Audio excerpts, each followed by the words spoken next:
오늘 말씀이 신앙의 고집이라는 제목으로 같이 나누고자 합니다. 우리가 살다 보면 아주 중요한 기도 제목이 있어서 같이 주님께 부르짖기도 하죠.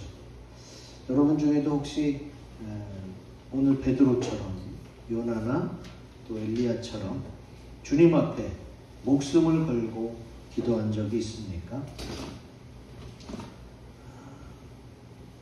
주님, 이렇게 안 하실 거면 내 생명을 차라리 거두어가 주세요라고까지 할 수 있는 그런 기도를 성경에 벌써 오늘 성경 본문의 베드로 또 요나, 엘리야 이렇게 세 번씩이나 벌써 그렇게 기도를 합니다. 제가 생각할 때 주님이 이렇게 해주시는 게 맞습니다 하고 자기 주장을 내세우는 거지. 그랬다가 오늘 읽은 말씀은 베드로가 변화받기 전이에요. 예수 믿고 성령 받고 완전히 변화받기 전에 베드로 제자였지만 예수님께 막 항변했었죠. 그런 그가 이제 성령을 받고 변화된 이후에는 뭐라고 하느냐? 베드로전서 5장 3절 같이 읽겠습니다. 시작. 맡은 자들에게 주장하는 자세를 하지 말고 양 무리의 본이 되라. 아멘. 이 베드로전서는 베드로가 쓴 거예요. 베드로가 뭘 깨달아요?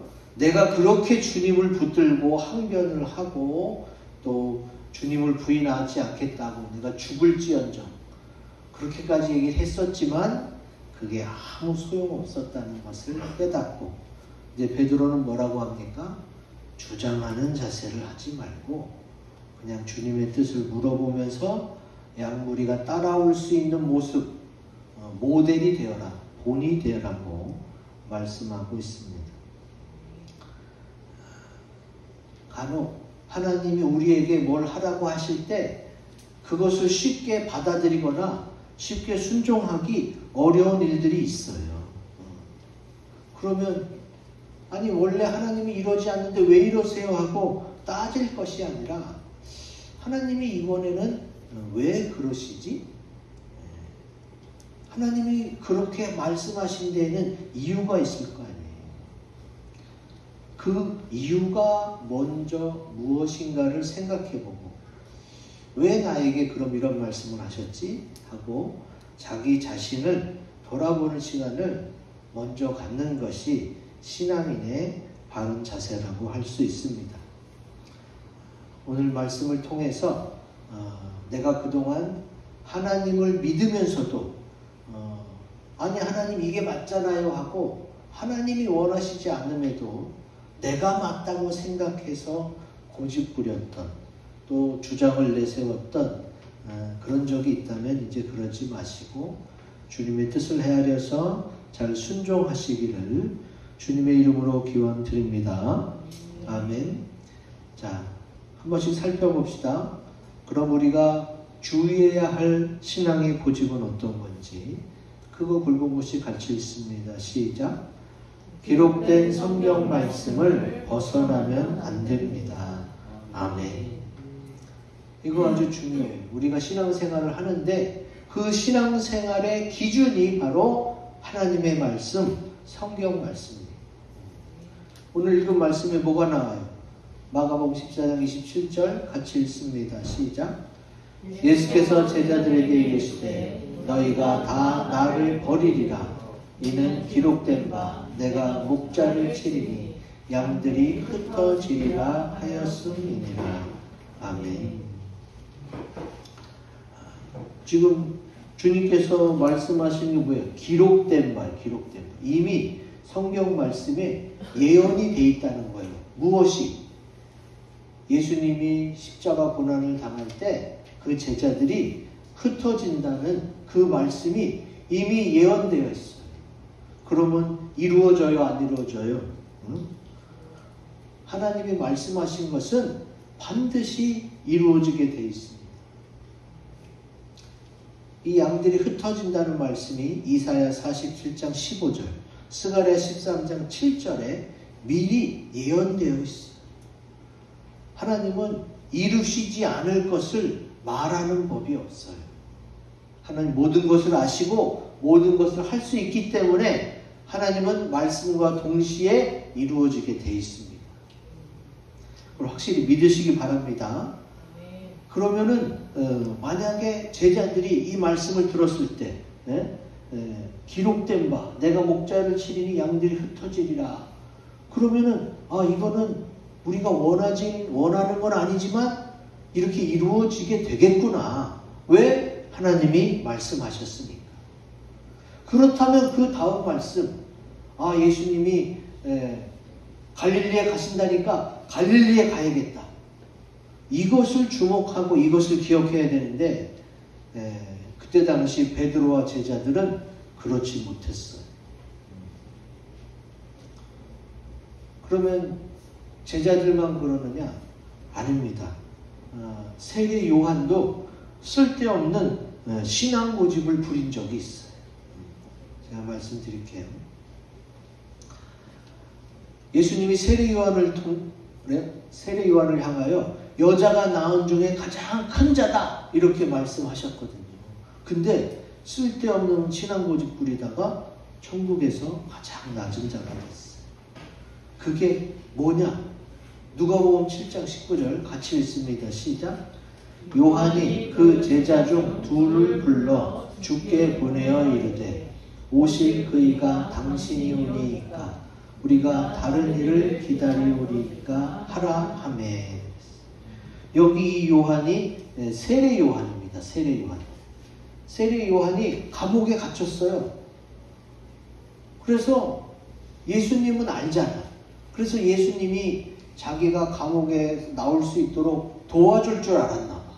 근데 아무 얘기가 없으니까 세례 요한이 자기를 따르던 제자 중 둘을 불러서 예수님께 보냅니다. 오실 그이가 당신이 오니까 메시아를 말하는 거거든요.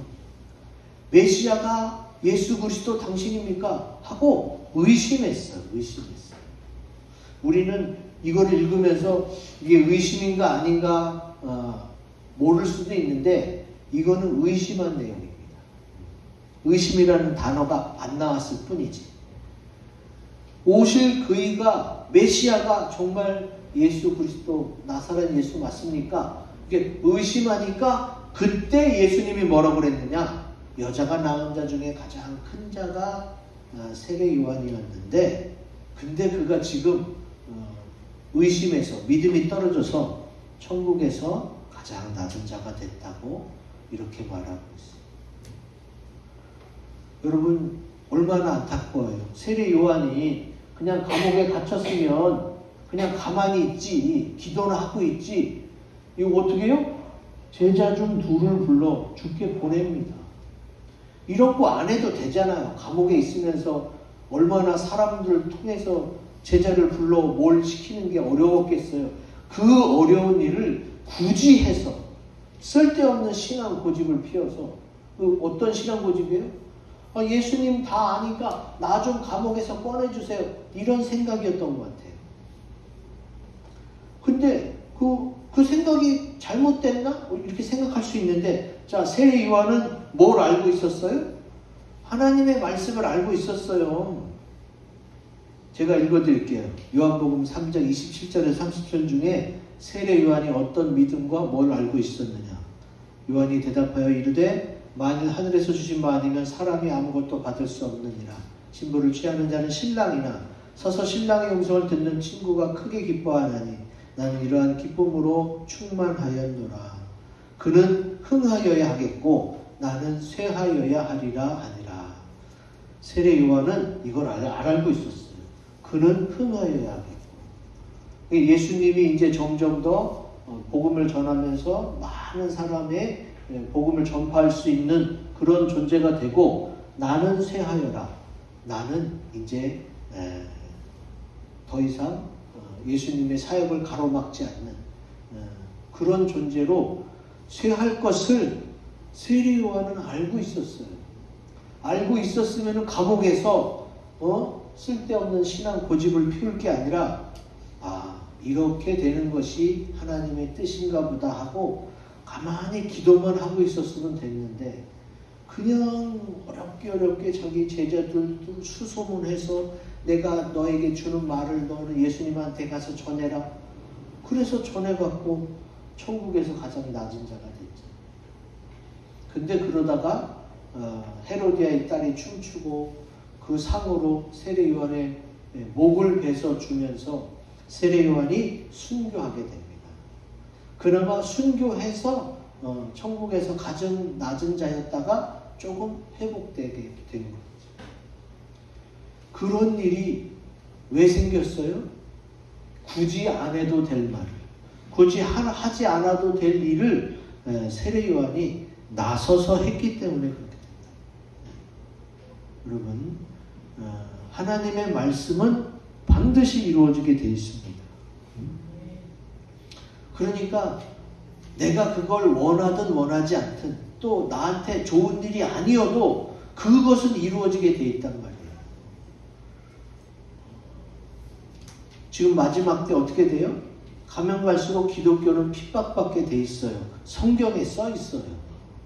우리 모두가 그걸 원하지 않아요. 근데 하나님이 지었고 주관하시면서 이렇게 될 것을 미리 알려줬어요. 그럼 우리는 받아들일 수밖에 없어요. 하나님이 정하셨고 하나님의 뜻이니까. 거기다가 그냥 하나님 이건 아니잖아요. 하나님이 살아계시면 교회가 더 잘되고 더 부흥하고 또 그래야죠. 우리의 바람은 그래요. 그러나 성경은 그걸 얘기하지 않아요. 종말이 오겠고 믿음이 떨어지겠고 점점 더 교회는 핍박받을 수밖에 없습니다. 그거를 알고 우리는 어떻게 내 믿음이라도 지켜야 돼요. 교회가 쇠락하고 믿음이 떨어지는 이때에 나는 내 믿음이라도 지켜야겠다. 왜? 하나님의 말씀은 분명히 이루어지니까. 그거를 하나님 하지 마세요라고 우리가 기도할 일이 아니에요. 그거는 하나님이 정하시고 하나님이 이루실 일이니까 그건 기도한다고 바뀌지 않습니다. 그럼 우리는 내 믿음을 바로 지키는 수밖에 없어요. 이제 하나님이 약속하신 말씀, 기록된 성경은 반드시 이루어진다는 걸 믿으시고 거기에서 벗어나지 마시기를 주의 이름으로 기원드립니다. 아멘. 두 번째, 우리가 주의해야 할 신앙의 고집. 같이 읽습니다. 시작. 다른 사람들보다 내가 더 낫다는 생각입니다. 아멘. 베드로가 뭐라고 고백합니까? 베드로가 여짜오되 다 버릴지라도 나는 그리하지 않겠나이다. 자, 여기서 말하는 이 다가 사람들을 위해. 우리말 성경에서 뭐라고 써있느냐? 모든 사람이 주를 저버린다 해도. 세번역 성경에서도 베드로가 예수께 말하였다. 모두가 버릴지라도. 우리 이제 개역 개정에서는 요 다가 사람이 아니라 어떤 물건일 수도 있잖아요. 내가 주를 위해서 모든 걸 버리겠나이다. 이런 해석도 가능하지만 다른 성경을 보면 어떻게 돼요? 이 다가 사람이었어요. 사람. 모든 사람이 다 주를 버린다고 하더라도 나는 어떻게 해요? 나는 달라요. 나는 그 정도 믿음이 아니라 나는 죽을지언정 주님을 부인하지 않을 거예요. 성경에는 정확히 그 단어는 안 나왔지만 이 메시지에는 뭐가 담겨 있어요? 그들은 뭐 예수님을 그 정도 사랑했는지 모르겠지만 나는 죽을 만큼 사랑해요. 그러면서 겸손하지 못한 언행의 모습을 보여준 거라고 볼 수가 있습니다.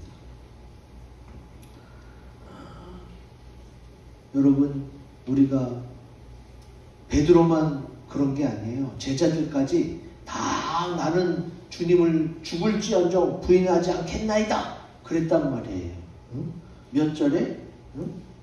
31절에 마가복음 14장 31절에 베드로와 제자들이 다 죽을지언정 주를 부인하지 않겠나이다 그랬는데 50절에 똑같은 장수 50절 아까 31절에 버리지 않겠다 그러고 50절에 20절도 안 돼서 제자들이 다 예수를 버리고 도망하는 게 나옵니다. 저는 그때 당시 제자들은 그랬을 거라고 믿어요. 마음이 그랬었겠죠. 근데 지금 예수님이 잡혀가고 지금 나도 잡혀가서 언제 죽을지 모른다는 두려움 속에 어떻게 해요? 제자들이 도망갈 수밖에 없었을 거예요. 그럼 베드로와 제자들이 간에 붙었다 쓴게 붙었다 이렇게 기회주의적인 그런 사람들이냐? 꼭 그렇다고만은 볼 수가 없습니다. 왜냐하면 그때는 정말 그런 믿음이었을 수가 있기 때문에 그래요. 여러분 아시다시피 믿음이라는 것이 눈에 보이는 게 아니잖아요. 그리고 또 그 사람의 믿음이 어느 정도인지 딱 이렇게 재을 수도 없어요. 하늘나라에서는 가능해요.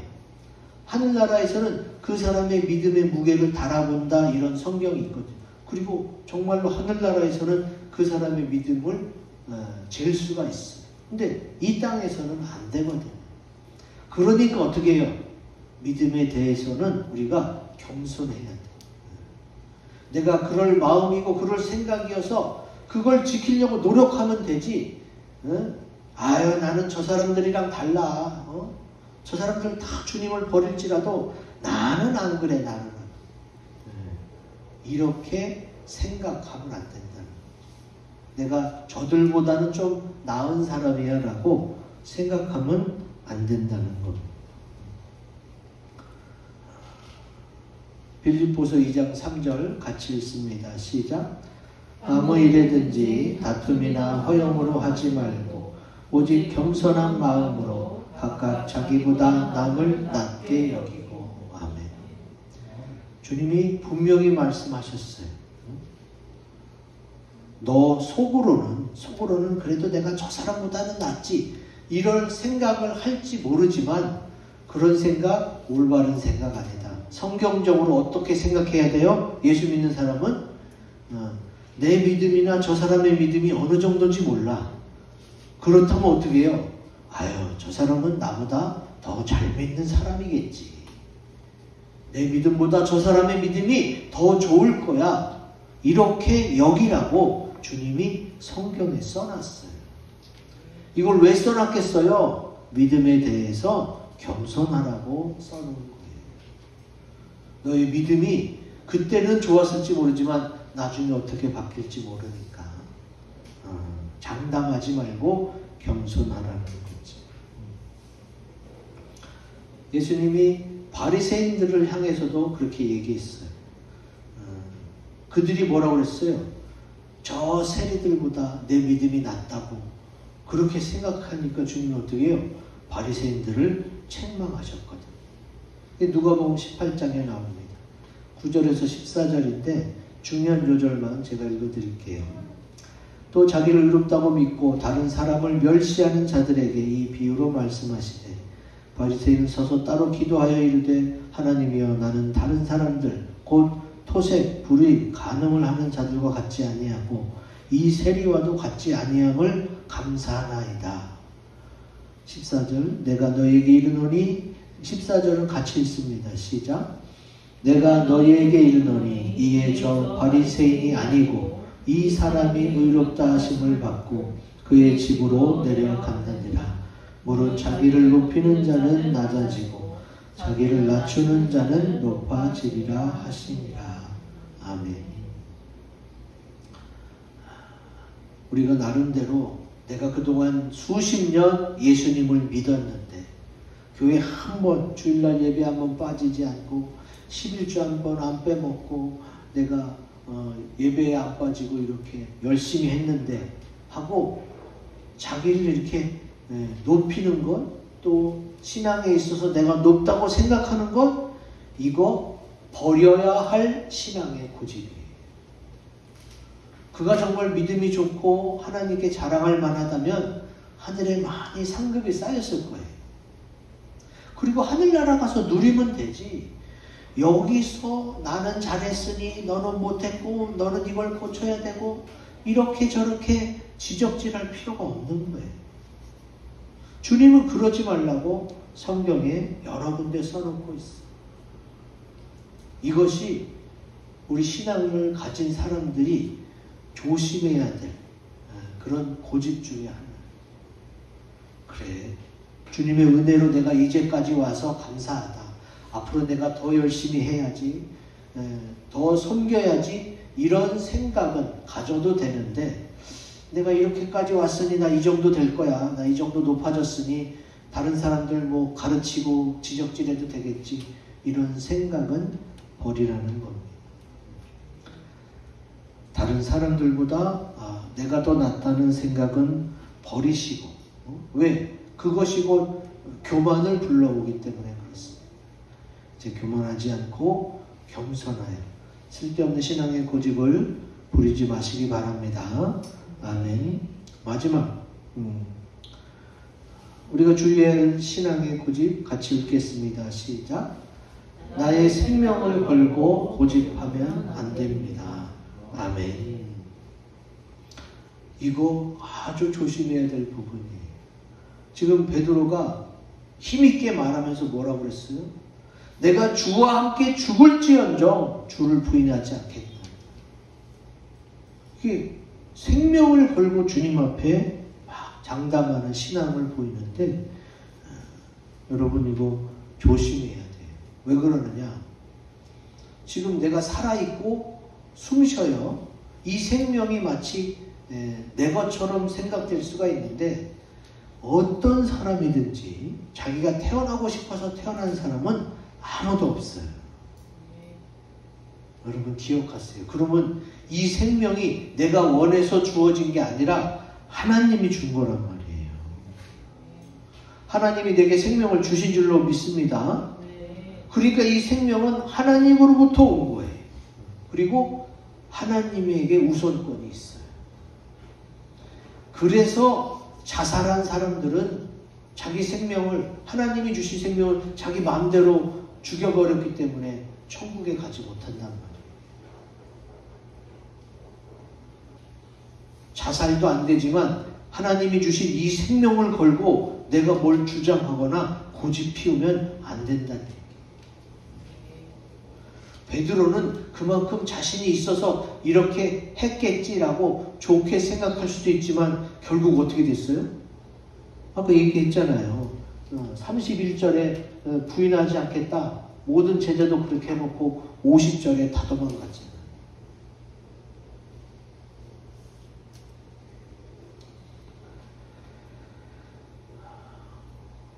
요나도 그랬고 엘리야도 그랬습니다.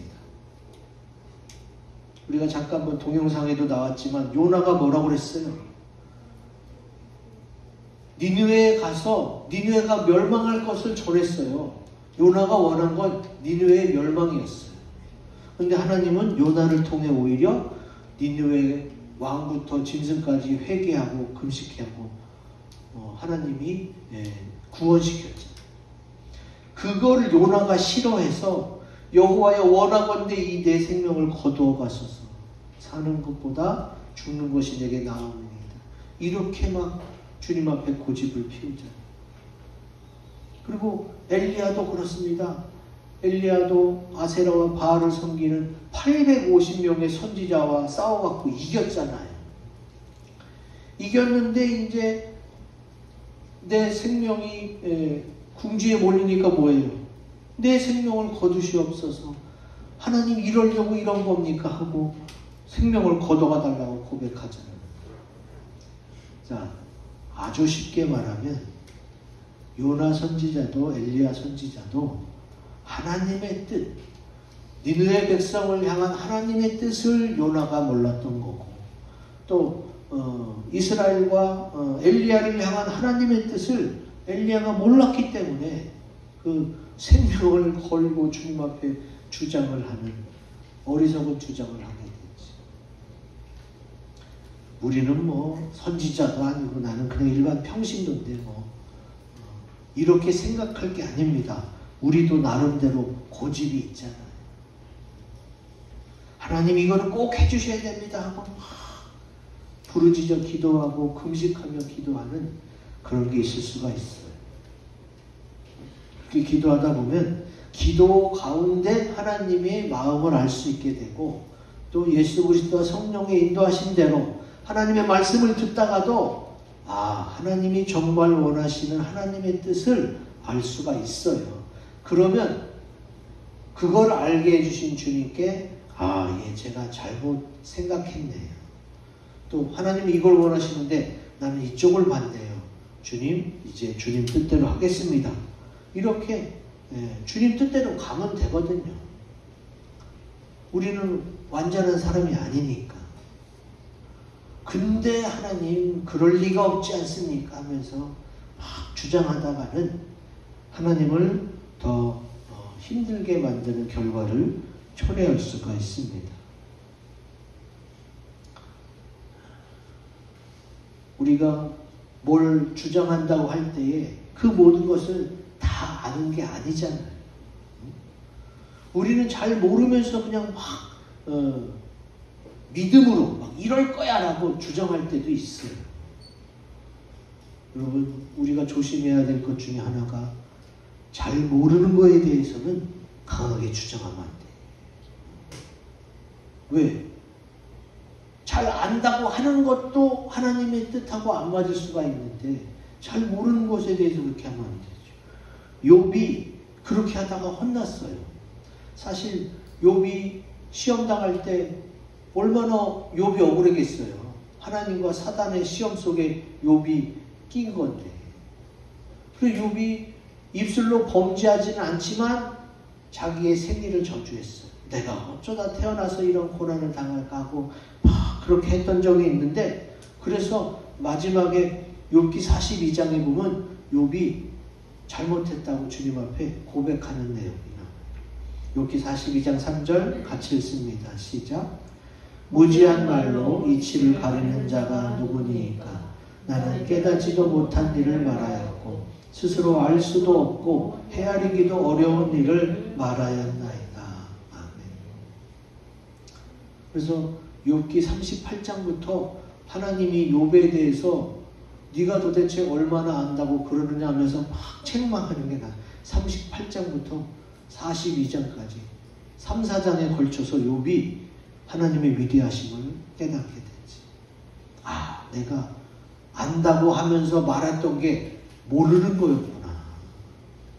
내가 아는 게 다가 아니었구나를 욥이 깨닫게 됩니다. 그러니까 여러분, 잘 모르는 거에 대해서도 막 고집하고 주장을 내세워서도 안 되고, 생명을 걸고 고집하면 더더욱 안 되는 거예요. 여러분, 예수님을 십자가에 못 박을 때 백성들이 뭐라고 그랬어요? 예수님을 못 박고 차라리 그 강도 중에 한 명 바라바를 놓아달라고 그랬어요. 그래서 막 니네가 왜 이러냐 그랬더니 그들이 뭐라고 얘기한 줄 아세요? 백성이 다 대답하여 이르되 그 피를 우리와 우리 자손에게 돌릴지어다. 이렇게까지 말했어요. 그때 당시 예수님을 십자가에 못 박으면서 그때 사람들이 뭐라고 그랬어요? 아니 왜 죄도 없는 예수님을 죽이려고 하느냐 그랬더니 이 사람 죽여야 된다는 거예요. 그리고 만약에 이 사람이 잘못 없이 죽는다면 그 피를 우리와 우리 자손에게 돌릴지어다. 잘 모르고 막 던지는 거예요. 정말 그렇게 될 줄 알았으면 이 사람들이 이렇게 얘기했겠어요? 여러분, 이들이 잘 모르면서 막 했던 이 말 때문에 세계 역사상 무슨 일이 생겼어요? 세계 제2차 대전 중에 나치 독일이 이스라엘을 600만 명을 학살했습니다. 이게 이것 때문이에요. 하나님이 택한 백성 이스라엘이 왜 세계 역사상 가장 험악한 학살을 당했습니까? 이해 안 가죠? 이 말씀 때문이에요. 우리와 우리 자손에게 돌릴지어다. 여러분, 잘 모르면서 막 던지면 안 돼요. 성경에 하나님이 이걸 왜 기록해 놨겠어요? 니네가 말한 대로 이렇게 될 걸 알기 때문에. 내 주장을 앞세우고 내 주장을 관철시키기 위해서 막 되지도 않는 걸, 알지도 못하는 걸 막 갖다 대면 안 된단 말이에요. 여러분, 말 조심하셔야 돼요. 다른 사람은 몰라도 하나님이 듣고 계시고 마귀도 듣고 있어요. 그래서 그걸 가지고 우리를 괴롭힌단 말이에요.